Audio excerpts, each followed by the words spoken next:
Ер нь трендээ ингээл буруу тодорхойлоод ах юм бол бид нар мөнгө алдаа л.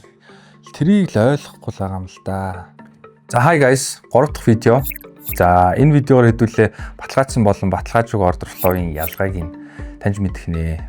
Order flow ер нь баталгаажсан, баталгаажаагүй гэж яагаад би англиад тавыг гэхээр шалтгаан нь юусэн юм. За энэ дээр бол бидэрт импульс хөдөлгөөн шиг харагдаж байгаа хэрнээ дунд нь нэг order flow хийгдсэн байгаа кейс байна. За харин энэ дээр бидэрт order flow хийцэн юм шиг харагдаж байгаа хэрнээ яг үүндээ order flow биш юм шиг кейс харагдаж байна. За маркет дээр тренд тодорхойлоход энэ мэтчлэн алдаанууд гардаг учраас би энэ дээр фильтр өгөхийн тулд баталгаажсан болон баталгаажаагүй гэдэг ойлголтыг гаргаж ирсэн гэсэн үг. За одоо яг баталгаажсан order flow гэж яг юугаа хэлээд байгаа вэ гэдгийг та нарт тайлбарлаж өгье. Бидний 2 дахь видеонд гарсан баталгаажсан импульс болон баталгаажсан pullback хөдөлгөөний кейс дээрээс үргэлжлүүлээд хэвлэлээ баталгаажсан order flow-а зурцгаая.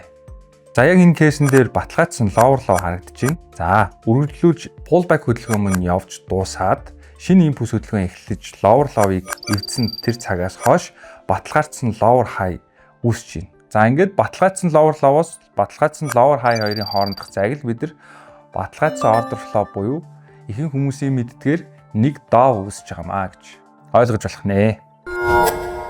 X-Trades. Trade like whales.